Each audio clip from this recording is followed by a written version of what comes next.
Hello and welcome to episode 15 of the Comic Book Club. I'm your host, Matt Lasik. I'm your co-host, Kendra Forte.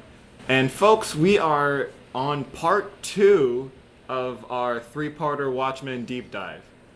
And once again, it's a doozy. It has not gotten any more fun to read. I disagree. This is when there's a bit more of like superheroing and like people actually in costume doing things other than just Rorschach. So Nothing's ever going to top the Dr. Manhattan issue for me. Yeah. We'll see. Okay. Diving right into it with issue 5. This issue has a lot of jumps over to the news vendor character and the people that he interacts with just like on the street, providing an everyman's view of the other events that happened in the issue. So I will not be detailing every time that happens, just know that happens in this issue, just to provide a different perspective. I love when comics just put just a random dude in there. Yeah, well, it's because it's all about like pretentious gods and whatever, so sometimes you just need a dude on the streets of New York to be like, hey, what's going on with the superheroes? Rorschach visits Moloch again, says that the list that Blake, aka the comedian, mentioned was the cancer list that was used against John in the last issue. Just as a reminder, this list was presented to John, aka Dr. Manhattan, live on television, and it was like claiming that he gave all these different people cancer and it caused him to have a breakdown and run away to Mars. So Rorschach connects the dots that Blake knew of this list, and like tells Moloch about it and gives Moloch a way to like contact him, like a signal method to be like, if you find out anything else, let me know, kind of thing. I feel like it doesn't help to know what gave you cancer after you already got it. Yeah, well, it matters to John, I guess, because it's like a guilt thing. But he didn't go tell John. That's because John's on Mars. Oh, do you mean Blake didn't tell John? No one told John. Yeah, until it was live on national television. Yeah, I mean, like this is, and well, this is brought up later, but like this is, you know, at this point it's starting to be put together. There's like some big conspiracy, and getting rid of John was just part of it, which is why Blake knows about the conspiracy, which is why he was like crying and drunk in Moloch's room a couple issues ago. So this is just one part of it. People on the street are just like going nuts out of fear of war. Because that's still like in the background of all of these superhero shenanigans in New York, Russia is still invading most of the Middle East, and the U.S. is still genuinely considering nuclear war. So that's fun. So there are people like going nuts and committing crimes and everything because they're afraid of nuclear war. I too would commit a crime. I don't know if I would. Probably. Laurie, aka Silk Spectre 2, daughter of the first Silk Spectre, former girlfriend of Dr. Manhattan, has been kicked out of the research center where she and John lived because John is gone, therefore she no longer has value to the U.S. government. So, just like her mother said. Yup, her mom was right. Mom is always right. In the words of Mother Gothel from Disney's Tangled, Mother knows best. Dan, aka... I'm sorry. I tried to just go right over that. Oh, man. Dan, aka Night Owl 2, another retired hero, offers his place to Laurie because they've sort of been getting buddy-buddy over the past couple issues. I like Dan. He's sweet. Yeah. I think he's my favorite character in this because he's just like a genuinely good... Like, he's like the only person that became a superhero out of like a genuine want to do good and not because they're like a freak or their mother made them do it or something like that. He's just like, I just like birds and building things and I just want to help out. I just want to help. We get a bigger glimpse into Dan a couple issues later. But in this issue 5, Dan offers Laurie to stay at his place. We then get a glimpse into Rorschach's life when he's not in the mask, and he is a paranoid, hateful freak, as we already know. Veidt is then attacked in his building, like a man comes at him at the lobby, Veidt, aka Adrian Veidt, aka Ozymandias, the bold, Okay. the blonde Yes, I dude know in who the purple. Ozymandias is. Okay, yeah. So he's attacked in his big corporate building. He beats the crap out of the guy. Like the attacker doesn't even have a chance because this is frickin' Ozymandias, the smartest man alive, or whatever. But the attacker bites into a poison capsule before he can be captured. Rorschach thinks that this is even more proof for his mask killer theory, And at this point, he's not wrong. well, we'll see. It is definitely a weird coincidence, and in most cases, in comic books, coincidences are never coincidences. He then gets a message in his like Dropbox thing from Moloch that Moloch has information. Meanwhile, Laurie starts sleeping in Dan's guest room. He like very obviously wants her, and it's kind of sad. And the police receive an anonymous tip on where to find Rorschach. Rorschach then shows up at Moloch's house and starts talking to him, only to discover that Moloch is already dead before he even arrived. And then conveniently, the police show up right at that moment. Then there's like this kind of cool, kind of messed up, like Home Alone-esque sequence where Rorschach like breaks into all of Moloch's drawers and like uses them to kill police officers. So he gets like a hairspray can and like a lighter and like sprays fire all over them. I think you saw a different Home Alone than I did because that's not Home Alone-esque at all. That's just kind of messed up. I don't know. Listeners, if you think this was... Let us know how similar you think this was to Home Alone.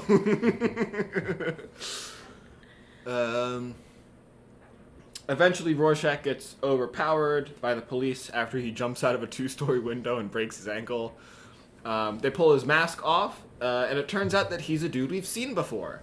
He's the guy that's sort of been in like the background a couple times, carrying an End is Nigh sign. The first time we see him is actually in like the first page. He walks past the camera when outside of Blake's building as they're like cleaning up the blood off the sidewalk. We see him with his sign outside of the cemetery during Blake's funeral. He talks to the news vendor a couple times. I don't know if you ever noticed this. I did. I noticed once when he was talking to the news vendor. I was like, who's the doofus with the End is Nigh sign? Yeah, it's Rorschach. So that's I talked about this last issue, but that's another one of those things where like once they do the big reveal, you can go back and be like, oh, there he is, and he's there he is. Great world building, great story structure. Regardless of the actual contents of the story, great story structure. If it was another story, I would like it very much. That's the end of issue 5. The background text is this is the most boring of the background text. It's in-universe backstory on the in-universe pirate comic that they keep cutting into the main story that I've been skipping over. No one cares. The text again mentions that the author has gone missing. One of many scientists and artists that have gone missing. Yeah. Another through line. Issue 6. This is when we get to really begin digging into Rorschach, which has its pros and cons. Rorschach is in prison. Turns out his real name is Walter Kovacs, and I'll be referring to him intermittently as Rorschach and Kovacs, depending on how I was feeling when I was writing that portion in my notes. He is being treated by a Dr. Malcolm Long, who is sort of a big, jolly African-American man who is very bright outlook on life, and he sees treating Rorschach as his big chance for fame and fortune. So it's the whole thing of like, oh, if I manage to fix him and then write a book on it, I'll be rich and famous. I was like, okay, not the best motivation, but this is Watchmen, so everyone in here is kind of a jerk in one way or another.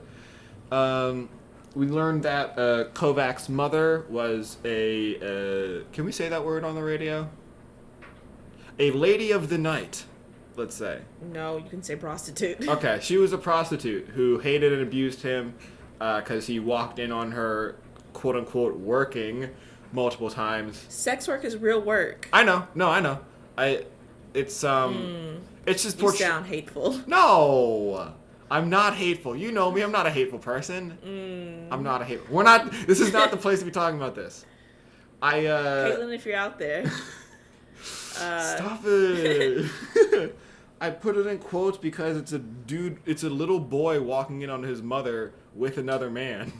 Because apparently his mother doesn't know how to lock doors when she's doing her work. So we're only shown one instance of it, but the implication is that he has done this multiple times and has therefore kind of gypped her of being paid for her work on multiple occasions. So she takes it out on him as a child. Girl, sis, get a lock. Yeah. It's at this point where, isn't it funny? Long decides to give Kovacs a Rorschach test. Isn't that clever? Isn't it funny because he's Rorschach? I don't even think it's supposed to be funny or clever. I think you're just a hateful, bitter man. I have been told on multiple times that I'm jaded. Yeah, that's it. Yeah. So Long gives Kovacs a Rorschach test, and Kovacs lies about it. So this is the narrative framing where Long will give Kovacs an ink blot, and he'll look at it, and we'll get like a flashback to what it is. So like it's like two lumps next to each other, and like we flash back to him seeing his mother doing her work. And then he's like, I see a butterfly. And Long's like, great! And then he writes something in his notes. Which is crazy, because I saw a butterfly. Then I went back and I was like, maybe. Everyone in the prison, both the guards and the prisoners, hate Rorschach because he's Rorschach and everyone hates him. This was so funny. I was trying to read all the insults, and I couldn't read the insults because there were other insults printed over the first insult. Mm-hmm. I was like, there are just too many mean comments here, and I can't enjoy them. I can't enjoy seeing Rorschach get dunked on because there's just too many dunkers. There's too many dunkers on this basketball court. Get out of here, dunkers. What are you doing? We don't have space for you and your basketballs. There's only one hoop. Please leave. Why aren't you? The joke's dead, and Kendra, yes and. The joke's dead, man. The first rule of improv is to yes and, Kendra, not to sit there in stunned silence. I just wanted to see how far you would go, how far you would bury this joke. Why must you do this to me? In front of our audience, too. In front of all 4 of our audience. In front of your girlfriend. In front of Caitlin, Kendra. Anyway, she just texted me saying, wow, you're really feeling this dunk joke. Exactly. Thank you, Caitlin. I'm being bullied and I don't like it. Anyways, we see via flashback that Kovacs was violent at a young age. Kids on the street, because this is in like 1940s New York, would come up to him and be like, ha, your mom's a sex worker and that's bad. So then he'd naturally bite their faces off. Naturally. No, I'm not being sarcastic. Naturally. Yeah. I too would bite someone's face off if someone talked about my mom. I'm just protective of my mom like that. Eventually, in what is a stunningly unrealistic display of child services, him assaulting a child leads to him being contacted by the police, which leads to CPS finding out about his living situation and removing him from his mother in 1951. We also get a peek into Dr. Long's life, where he has a happy marriage. For now. Bum, bum, bum. Anyways. They're so cute. They were so cute in this issue. She's like, nothing else matters because I have you and we're happy together. Yeah, it's almost like it's purposefully sweet to an unrealistic way to set up the contrast for what happens later in this issue. Narrative design! Anyways. Kovacs continues to tell Long about his life, about how in 1962, while he was working in the garment industry, he got... It's an interesting way to describe it. So, the story of how he got his face, and this is what, like, I just really like the idea of a mask that is constantly changing shape, so I always liked, like, the story of how he got it. So I'm actually going to go into detail with this. Rorschach, or Kovacs, as a teenager, was working at a garment factory because this is the 20th century New York. So, when was it? Never mind, off topic. I was about to ask when the triangle shirtwaist fire was. I actually went to class in that building back when I was in NYU. Oh. NYU bought the building because it was cheap, because it was probably haunted. Mm-hmm. Did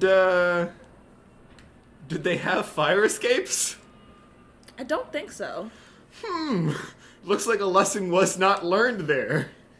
Very pretty on the inside, though. You I'm do get sure. chills up your spine, though. Mm-hmm. I read a book about it in, like, I think middle school. That was, like, a fictitious account from the perspective of 3 different girls.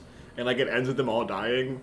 Like, specifically... I mean, that's what happened. Specifically, it details the 3 major failings in the Triangle Shirtwaist fire. That's a good way to do it. Yeah, so one of them dies via suffocation because there was only, like, 1 door in and out. One of them dies because the fire escape gives out underneath them and they fall to their deaths. And one of them gives out because they try to, like... One of them dies because they try to, like, jump to one of them big firemen trampolines. But because they're, like, no one bothered to report the firemen weren't prepared in time, so they just kind of hit the ground.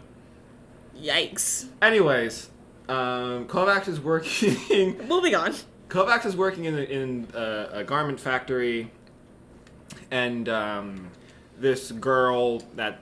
I don't know, it doesn't matter who she is. This girl orders, like, a fancy It does dress. matter who she is. Oh, is that the girl that comes up later? Yeah. Okay, so this girl, who we'll name the girl, woman, pardon me. This young woman orders a dress. She wants a dress that she can wear repeatedly that never looks the same twice. So these garment people, in, again, an unrealistic... I feel like this is, at least from what we see of, like, the level... This garment factory just looks like it's a place that mass produces it, not like a place that would take custom orders. So I don't know if they would have either... I don't know if they would have the acumen and or the materials to create this. They gave some kind of reason of why they had the materials. One of the other masked heroes or whatever, I think it was Ozymandias? Which one has the big company? That's Ozymandias, yeah. Vite is what I've been referring to him. So this garment factory makes this dress that's 2 layers. It's 1 layer of, like, white fabric, another layer of see-through fabric, and in between is, like, a black liquid that's heat sensitive. So when you're wearing it, the liquid will move around and, like, form blobs.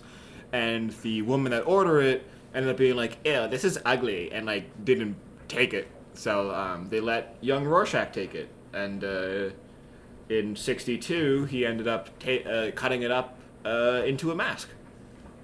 2 years later, in '64, he reads in the newspaper that same woman was sexually assaulted and killed while her neighbors watched and did nothing, and he claims that inspired him to become Rorschach. It's Kitty Genovese.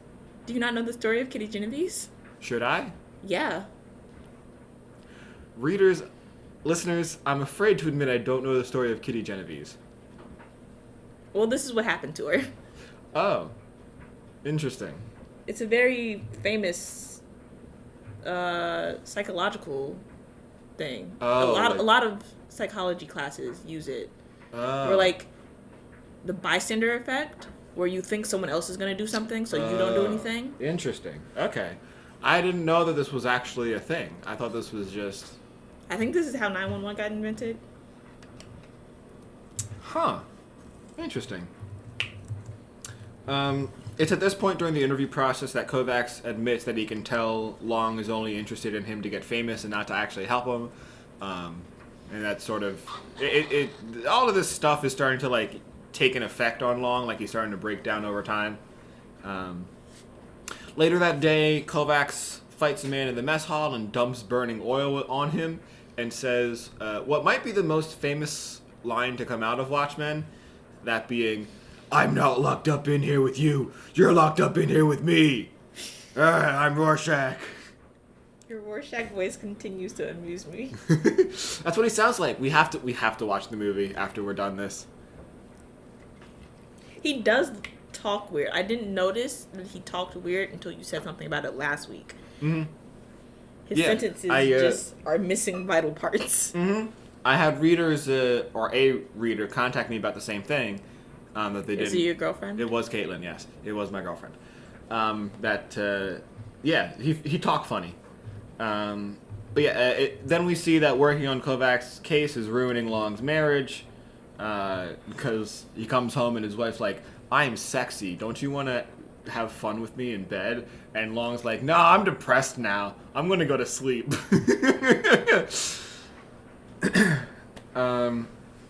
Kovacs claims that when he put on the face for the first time, he calls his mask his face. So he claims that when he put I'm trying to say face and mask at the same time, and it's not coming out great.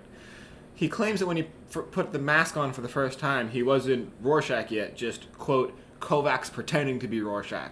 And he calls himself and the other heroes at the time soft. It's at this point in 1965, Rorschach starts working with the second Night Owl, a.k.a. Dan. They were sort of the dynamic duo of this universe, busting up gangs and whatnot.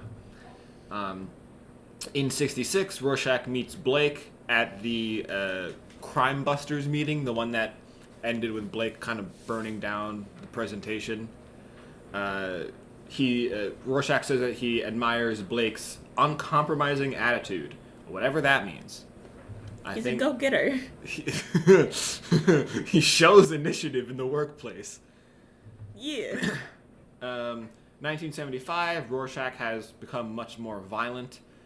He goes after kidnappers that have kidnapped a young girl. He realizes that the kidnappers have fed the victim to their German shepherds, so he kills the dogs with a butcher's knife. This is another thing that I put in quotes in my notes. Do you want me to do the voice? Yeah. It was Kovacs who said mother then, muffled under latex. It was Kovacs who closed his eyes. It was Rorschach who opened them again. So this is sort of the tipping point for his psyche, because we can see, like, through all these flashbacks that he was never, like, really mentally there. But he's claiming that this is the tipping point where he went kind of fully nutso. Was when... And I believe that.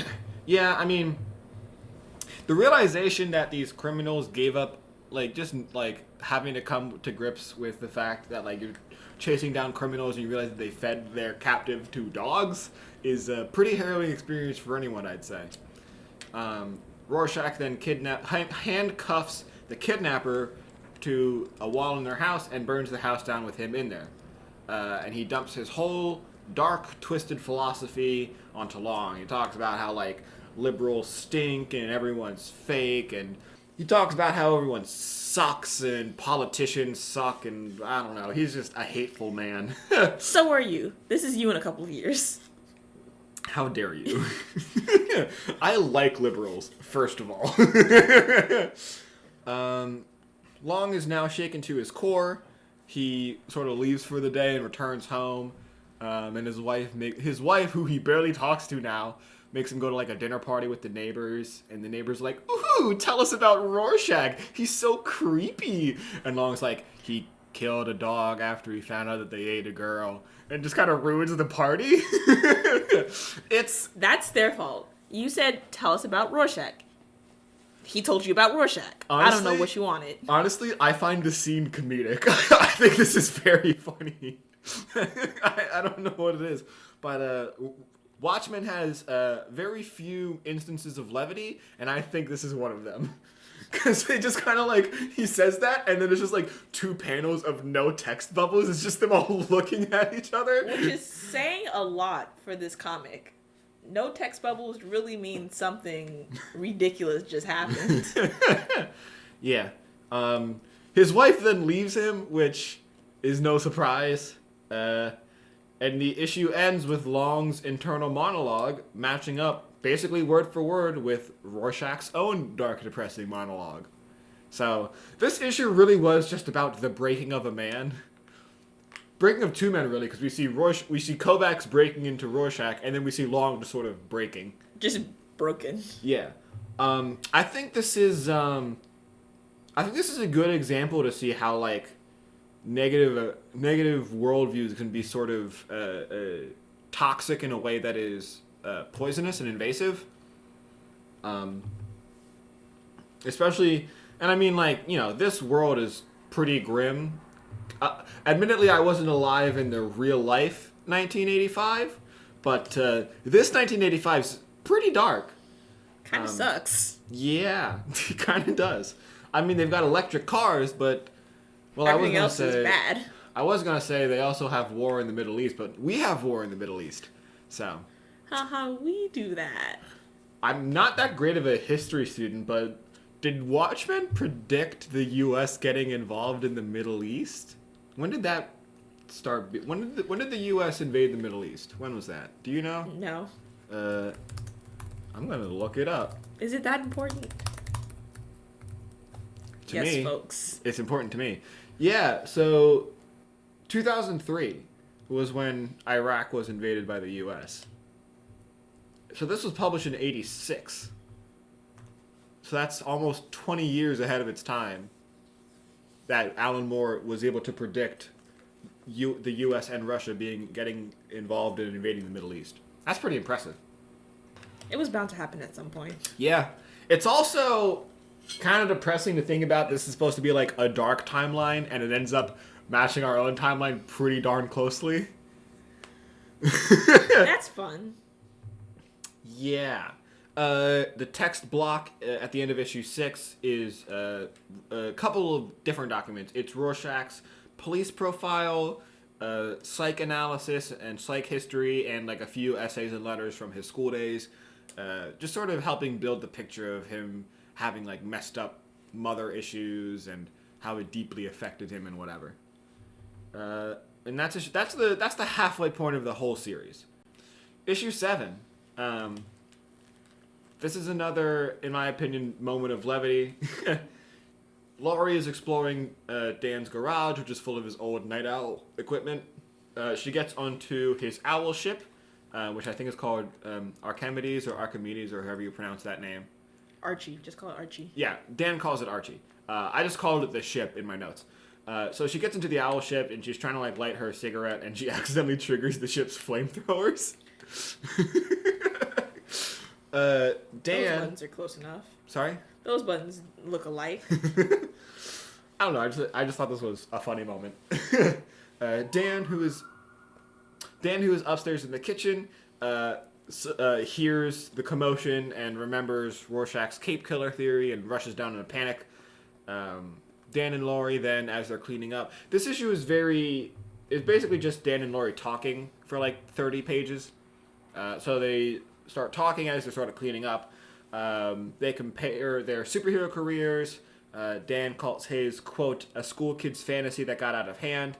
And Laurie complains about her mother basically forcing her into it. They flirt. There's a lot of like cute, light comedic moments, which is rare for Watchmen. Dan compares how he feels about heroing to Laurie's cigarette habit. Like how it's hard to kick and he sometimes thinks about going back into it. Explains that it came out of his fascination with like Arthurian fantasy, which I can relate to because I really love medieval fantasy. So that's where sort of, the name Archie came from, because that was the name of like Merlin's owl sidekick or something in the Once and Future King. And he admits that he agrees with Blake that in the end it was all just a waste of money and effort. He also says that Rorschach used to be sane back when they teamed up, but he thinks that, quote, the mask's eaten his brain. Ooh. Cool, but he's wrong. Rorschach was never sane. Yeah. Laurie admits that she doesn't miss John, even though she feels like she should. She admits that he was never really there for her. At this point, Dan is like blatantly wanting Laurie like really badly, but like not doing anything about it. But it's really obvious, and you feel kind of bad for him. They sit down. Go to horny jail. Sorry, Night Owl, but it's time for you to go to jail. Not for breaking the law, but for being too horny. They sit down to watch the 6 o'clock news. They have a feature on Rorschach. They managed to get a camera into his apartment, and it's like really gross and like full of garbage. And you can see the end is nigh sign, and it has what they claim to be stacks of right-wing literature. The news also says that Russia is continuing to push through Afghanistan and is getting close to Pakistan's borders. So Pakistan is calling on the U.S. to help them. This is the weird parts of Watchmen where like the focus turns to international politics. Like, this doesn't have anything to do with what I was here for. I mean, it becomes later in the story because the climax, which I'm not going to spoil anything, but it's sort of the crux of it is revolving around how the world is inching closer and closer to pushing the big nuclear button. But we'll get into that next week.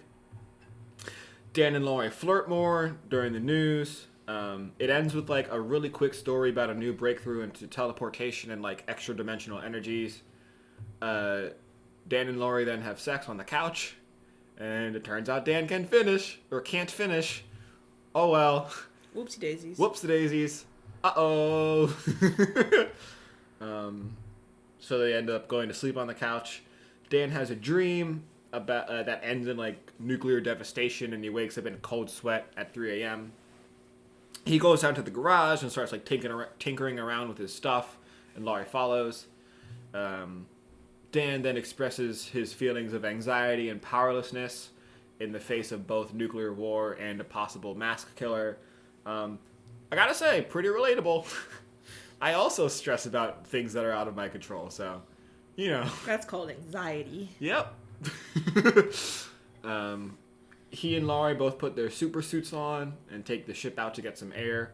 They come across a burning building, and they manage to rescue everyone in the building by getting them onto the ship.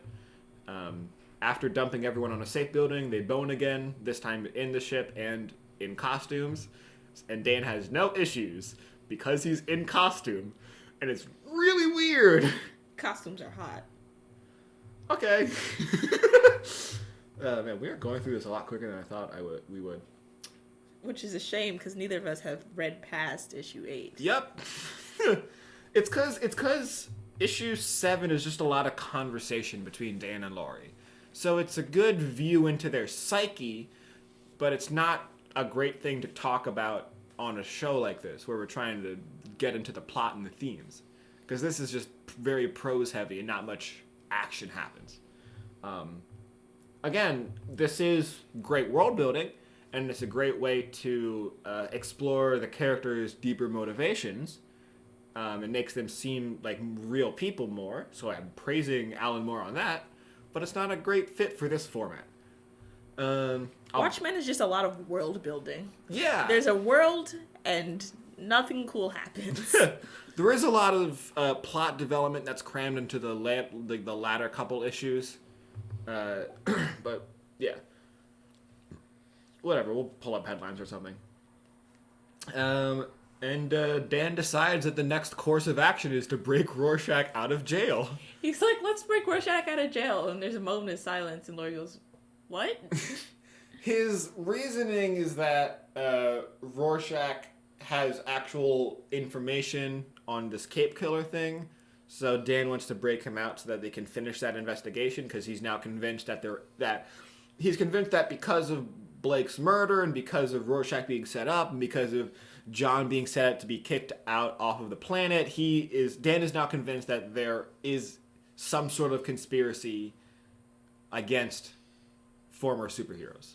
We're not going to just go visit him. We have to be illegal about it. Yeah. Well, visiting him would basically be like, hey, we're superheroes, but you don't know it. Anyway, can we go see our superhero murder friend? Thank you. I'm not sure if it's in issue 7 or 8, but there is... Okay, so yeah, he talks about it more in issue 8. Dan details why he wants to break Rorschach out of jail more in issue 8. The end of issue 7, the text block, is an article written by Dan for an ornithological journal about owls or something. I don't know. It's more world building because Dan mentions in this issue that these days he gets most of his money by writing articles for ornithological journals. I know big words. Dan likes birds. Dan like bird. Dan write about bird. Issue 8. Hollis Mason, the first Night Owl, calls up Sally Jupiter, the first Silk Spectre. Silk Spectre, yeah. Laurie's mom. and they talk. They talk about Dan and Laurie and about their own old days of costuming, and it's kind of sweet, you know, like two old teammates that haven't talked for a while. Sort of the two remaining alive members of the Minutemen just kind of talk for a little bit, and it's nice. The news vendor makes another appearance, as does Dr. Long. Dr. Long is still depressed. Again, there's a lot of news vendor in this issue, but it's just sort of more world building and more like every man's view on the events. Dan is starting to buy into Rorschach's theory. This is where he talks about that, like, maybe there's not like one person that's a mask killer, but there's definitely some plan to get rid of masks. So like there's something going on, and Dan believes that like what's happening is someone's trying to remove the people that could stop the thing that's going on. A point of evidence for this is that Laurie had been with John for like decades, and she never got cancer, like the other people on the list. And all the people that were on the list had worked for the same company between 67 and 85. This feels like something that journalists should have looked into before he was like on air. John, you killed all these people. We do see, and this could either be a piece of world building or just Alan Moore not liking journalists, but all of the journalists in this universe are very tabloidy, or either very tabloidy or very political, or both. Just bad at their jobs. Yeah. There doesn't seem to be much in the way of investigative journalism in this timeline. This is a quick Google. This is a quick... Yeah. Again, what connects people? Again, this is either another piece of world building that, like, the introduction of superheroes have made things very tabloidy, or it could just be Alan Moore not liking journalists. Meanwhile, in prison, Rorschach is visited by a big figure who is a small man, because that's the joke. Another strange moment of Watchmen levity. Big Figure is a crime boss that Rorschach put away like 20 years ago, and now he runs the jail from the inside. Because it's a prison, and it's a comic book, so someone runs the jail from the inside.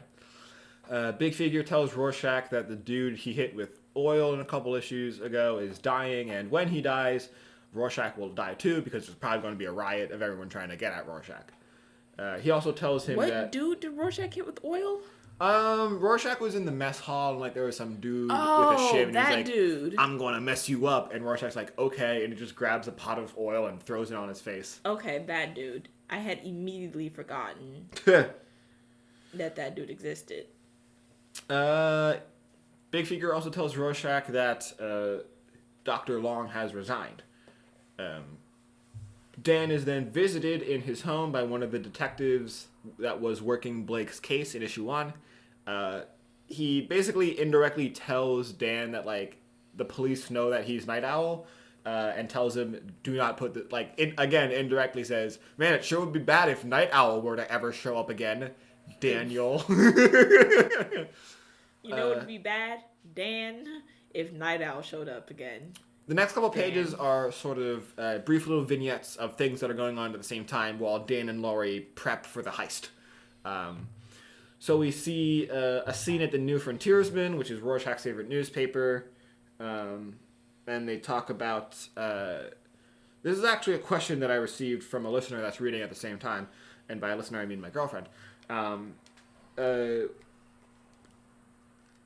So there's two prominent newspapers that we know about in this universe. There is the New Frontiersman, which is right-wing leaning and is Rorschach's favorite newspaper, and there's the Nova Express, which I think is more left-wing leaning. We don't see much of it, but we know that after Night Owl and Silk Spectre made their return by saving people from a burning building, and after all the other Cape stuff that had been going on,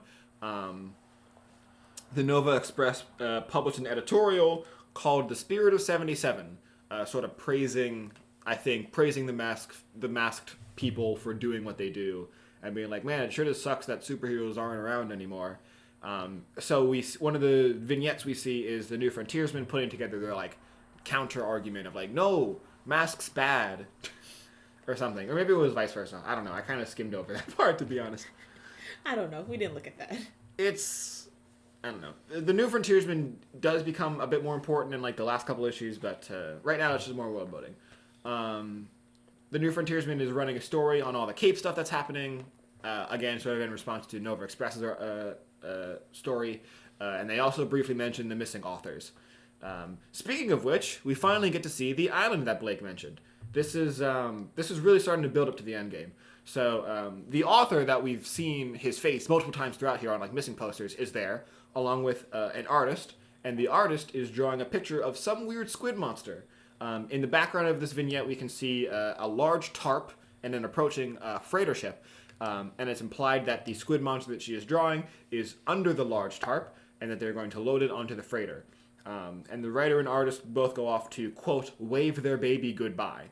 So, we now know that all of the artists and writers and scientists that have been missing that Blake knew about are on this island, and they're willingly creating some sort of large squid creature. So that's fun. Meanwhile, Hollis Mason is preparing for Halloween. While he's carving up a jack-o'-lantern, a news broadcast announces that the man Rorschach attacked is dead and that a riot is imminent. We then jump forward a bit to see the news vendor interacting with more people. He gets a newspaper delivery, and the newspaper announces that the riot has started. In the prison, Rorschach is still in his cell, but there's like a big crowd trying to get at him. Rorschach fends them off in a naturally, characteristically brutal and violent and bloody way. It's not great. A man like sticks his arm through, so Rorschach like ties his arms up and breaks them, and then like slits his throat, and it's gross. As he's doing this, Dan and Laurie arrive in the ship and break into the prison. Rorschach continues to defend himself. Eventually, the only man left standing is Big Figure, who runs away out of fear, and Rorschach ends up walking out of his unlocked cell untouched. Dan and Laurie fight their way through the prison as Rorschach chases Big Figure. They catch up to him. It's another weird moment of levity where like Big Figure runs to hide into like a men's bathroom, and then as Rorschach is approaching the door, Dan and Laurie show up, and they're like, "We're here to break you out." And he's like, "All right, I gotta use the bathroom first." And Laurie's like, "Ugh, why is he always like this?" As he's like killing a man inside the bathroom and they're unaware. The three of them escape, and they start emptying out Dan's house as he has set up new identities for them. Laurie goes to empty her room and finds John inside. He ends up saying something like, "I need you to convince me to save the world," or something, and takes her to Mars. Or something like that. At that same time, the police show up outside Dan's house, and Rorschach and Dan escape via the ship as police break the door down. Meanwhile, at the news vendor's stall, a gang that had been hanging out at the stall pretty much all issue, hear that a night owl broke Rorschach out, so they decide to teach him a lesson, and one of them claims to know where Night Owl lives. Unfortunately, for everyone involved, it's the wrong Night Owl, and they end up, it's in a very sad moment, they end up breaking into Hollis Mason's house and beating him and his dog to death. No, not the dog. Yeah, the dog too. And it's not until after he's dead on the floor that the gang members are like, "Oh no, this is an old man that we just killed.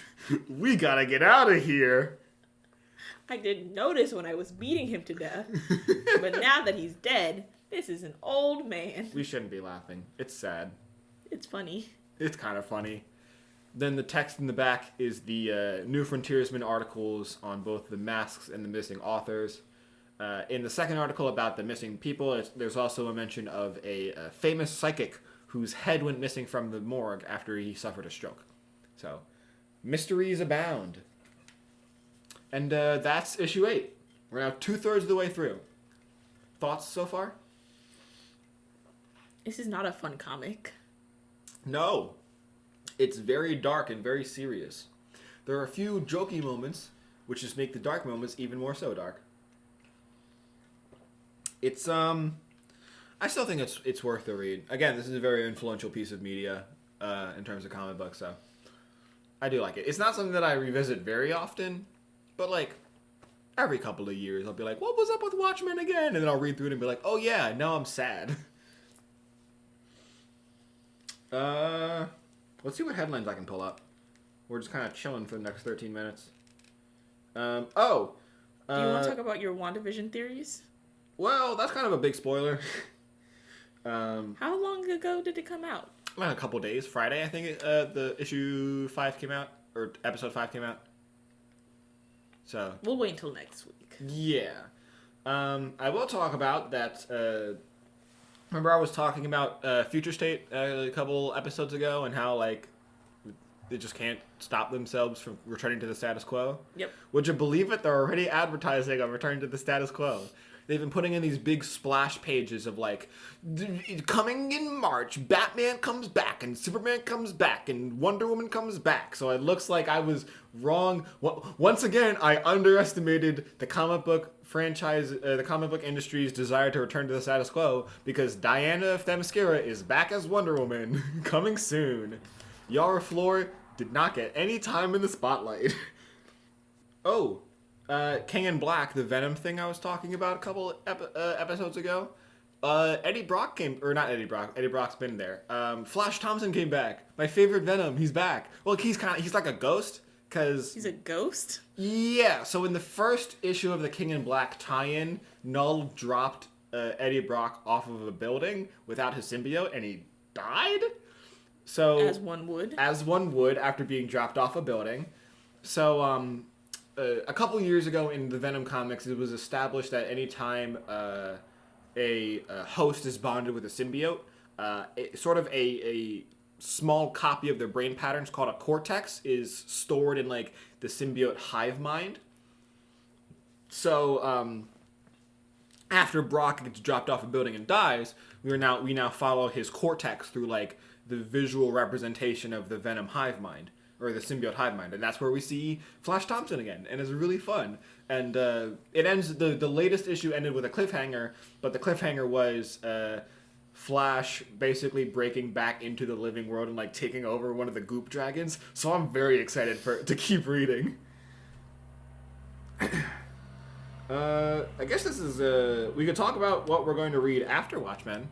Have you decided what we're going to read after Watchmen? Yeah, we're going to do Invincible, the first 12 issues of Invincible.